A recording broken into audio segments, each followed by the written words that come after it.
Hello, এখন বাজে 4:30। আমি তো ঘুম থেকে উঠে পড়েছি। কিছুক্ষণ পর আবার ঘুমিয়ে পড়েছি। এটাই হচ্ছে আমার সকালের রুটিন, জানো?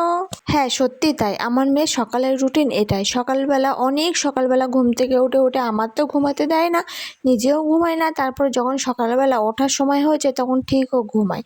ওই মোটামুটি 1-2 ঘন্টা পর ঘুমিয়ে পড়ে আবার।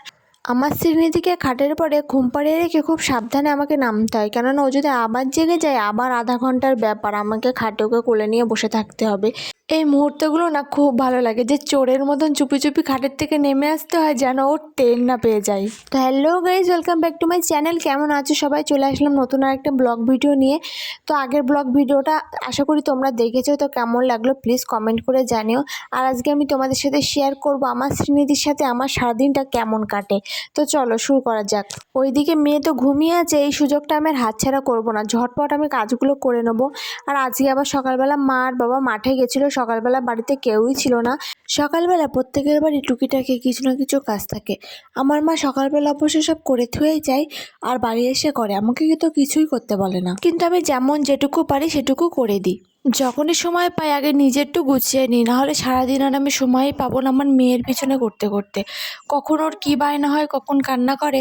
আর আজকাল আমার কোল এত চিনেছে, ও সবার সাথে খেলা করবে, সব কিছু করবে, আর মার সাথে বাবার সাথে। কিন্তু যখন ওর মায়ের কথা মনে পড়বে, এদিক ওদিক তাকিয়ে যদি মাকে খুঁজে না পায় না, তখন জোরে কান্না শুরু করে দেবে। এমনটাই শুরু করেছে আমার শ্রীমতি। কালকে বাবা হাট থেকে এই বিস্কুটগুলো নিয়ে এসেছিলো, বিস্কুটগুলো খেতে না খুবই ভালো ছিল। আর ভাবলাম মেয়ে যখন সকালবেলা ঘুমিয়ে আছে, সেই সুযোগে টুকিটাকি কাজগুলো আমিই করে ফেলি। মা বাড়িতে এসে আবার কখন করবে, তার কষ্টও তো হয়ে যায়, তাই না? তাই ঘর বারান্দাটা ঝাড় দিলাম। দেখো চেয়ারটা কত আস্তে সরাচ্ছি আমি, যেন কত সাবধানতা, না হলে একটু শব্দ হলেই জেগে যায়। আর আমি জানি না ওর কান যে এত সয়রা, ওর একটু শব্দেই ঘুম ভেঙে যায়। রাত্রেবেলা নিস্তব্ধ থাকে বলে সেই সময়টা ঘুমায়, কিন্তু সারা দিন অল্প আওয়াজেই ওর ঘুম ভেঙে যায়। কাজের ফাঁকে আবার মাঝে মাঝে দেখেও আসতে হয় যে মেয়েটা জাগলো কিনা। তার উপরে সকালবেলা খাওয়া দাওয়ার ব্যবস্থাও তো করতে হবে। আমি যেহেতু মেয়েকে ব্রেস্ট ফিডিং করাই, আমার সবসময় খিদে বেশিই লেগে যায়। সকালবেলা উঠে একটু খিদেটা বেশিই লাগে। তাই সকালবেলা আগে তাড়াহুড়ো করে দেখতে গেলাম যে কি আছে। মা সকালবেলা শুধু অল্প আলু সিদ্ধ ভাত করে রেখে চলে গেছে মাঠে। তাই তো সকালবেলা সেই অল্প ভাত দিয়ে কী খাওয়া যায় সেটাই ভাবছিলাম। আলু সিদ্ধ ভাত তো খেতে একদমই পছন্দ করি না। মা বলেছিল কিছু একটা করে নিস খানে, দেখিস খানে কী করে খেতে ইচ্ছা করে। তাই কি আর করার, দোকান থেকে গিয়ে টুক করে একটা ডিম নিয়ে চলে আসলাম। ভাবলাম আজকে একটু ভাত ভাজা করি। ভাত ভাজাটা কিন্তু আমার কাছে মনে হয় বিরিয়ানির ছোট বোন, জানো তো? খেতে কিন্তু খুবই ভালো লাগে। যেভাবেই বানায় না কেন, অনেক কিছু দিলে একটু বেশি ভালো লাগে, অনেক কিছু না দিলেও খুবই ভালো লাগে। দোকান থেকে এসে আমি একটু সময় নষ্ট করিনি। দোকান থেকে এসে মেয়েকে টুকি মেরে দেখে এসে দুটো পেঁয়াজ আর ঝাল কেটে নিয়ে বসে পড়েছিলাম। কড়াইতে তেল দিয়ে ঝাল আর পেঁয়াজগুলো কিন্তু আমি কড়াইয়ের মধ্যে দিয়ে দিয়েছি। এবার যতটা ভাত আমি খাবো ততটা ভাত আমি থালায় বেড়ে নিয়েছি। তারপরে ভাবলাম কি, একটা আলু সিদ্ধ তো মা আমার জন্য দিয়ে গেছিলো, আলু সিদ্ধটা যখন ভাতের সাথে খাবো না তখন এর মধ্যে দিয়ে দিই। তা আলু সিদ্ধটাও বের করে নিয়েছিলাম এর মধ্যে দেওয়ার জন্য। রান্না করতে করতে আমি আবার এদিক ওদিক দেখতে যাচ্ছিলাম যে মেয়েটা কেমন আছে, বাইরের দিকে অবস্থা কি, বৃষ্টি টিষ্টি আসলো কিনা। আজকের দিন খুবই মেঘলা ওয়েদার। তোমাদের দিকে কেমন ওয়েদার বলো তো? আমাদের দিকে তো খুবই মেঘলা ওয়েদার। বিকালবেলার দিকে রোজই আজকাল ঝড় বৃষ্টির মতন হচ্ছে, কিন্তু এখনও তো বৈশাখ মাস পড়েনি। তাহলে কাল বৈশাখী হচ্ছে না কি হচ্ছে আমি কিছুই বুঝতে পারছি না। ওয়েদারের কী কেরামতি।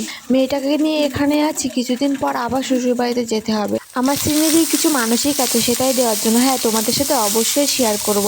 আর এই দেখো গল্প করতে করতে কিন্তু আমার ভাত ভাজা কমপ্লিট হয়ে গেল।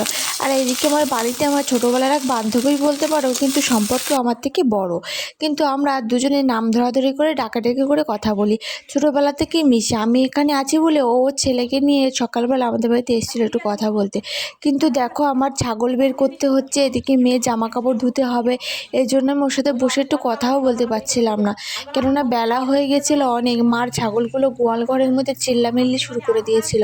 ওই জন্যই বললাম তুই একটু বস, আমি এই কাজগুলো টুকটাক করে একটু গুছিয়ে নিই। এসব করতে করতে আমার মাও বাড়িতে চলে এসেছিলো। তারপরে আমি আমার মেয়ের কাল রাতের যে বাসি জামা কাপড়গুলো ছিল সেগুলো ধুয়ে নেড়ে দিয়েছিলাম। রোদের তো কোনো নামগন্ধ নেই, তোমরা দেখেই বুঝতে পারছো বাইরের অবস্থাটা কি করেছে, শুকাবে। আর আমি সারাদিন মেয়েকে প্যাম্পাস পরাতে পছন্দ করি না, কী যে করবো সেটাই ভাবছি।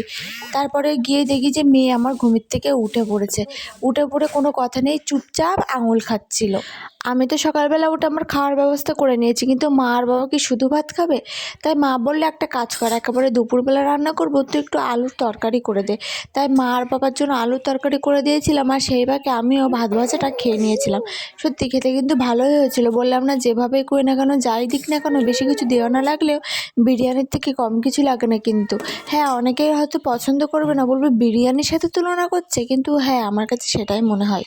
আর মা আর বাবার জন্য সিম্পল আলুর তরকারির কথা কী আর বলবো, তোমাদের সকলের বাড়িতে নিশ্চয়ই হয়, তোমরা অবশ্যই জানো। আরও একটা আলু সিদ্ধ ছিল বলে এর মধ্যেও দিয়ে দিলাম, যেহেতু আলু সিদ্ধগুলো কেউ আর খাবে না, তরকারিটাই খাবে, তো আলু সিদ্ধটা দিয়ে দিয়েছিলাম। আর ফাঁকে ফাঁকে আমিও খেয়ে নিচ্ছিলাম। আমার শ্রীনিধি তখন মায়ের কোলে ছিল, মা ওকে নিয়ে বসেছিল, আর আমি এই ফাঁকে মাকে বললাম যে আমি তরকারিটা তোমার করে নিচ্ছি। এখন যেন মাঝে মধ্যে মনে হয় মেয়েকে নিয়ে বসে থাকার থেকে টুকিটাকি কাজ করা না ভালো, কিন্তু একটা জিনিস দেখেছি, বেশিক্ষণ মেয়েকে কোলে না নিলে মনে হয় কত সময় হয়ে গেছে যে ওকে আমি এখনও কোলে নিইনি। তারপর রান্নাঘরের থেকে এসে মায়ের কাছ থেকে আমার শ্রীনিধিকে নিয়ে আসলাম, নিয়ে এসে 1 ঘন্টা ধরে বসে বসে তার সাথে অনেক গল্প করতে হলে দেখো তার হাসিটা দেখো। আর মাঝে মাঝে যেন ফোনের দিকে তাকাচ্ছে, মানে ও বুঝতে পারছে যে ফোনে আমাকে ভিডিও করে নিচ্ছে, যেন ও মাঝে মাঝে ফোনের দিকে তাকিয়ে থাকে। ফোনে কোনো ভিডিও কিছু চলে ও হা করে তাকিয়ে থাকবে, শুনবে। আমার মনে হচ্ছে এখন থেকে ওর ফোনের নেশা ধরে যাচ্ছে। আমি কিন্তু ওর সামনে একদমই ফোন দেখি না, তবুও ও ফোনের দিকে হা করে তাকিয়ে থাকে, আমি যেটুকু সময় দেখি না কেন।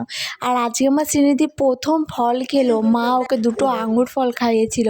মুখে ধরতেই মা বলছে দেখ চো চো করে টেনে খাচ্ছে, আর আঙুর ফলগুলো খুবই মিষ্টি ছিল, ওই জন্য বোধহয় ও এইভাবে খাচ্ছিল।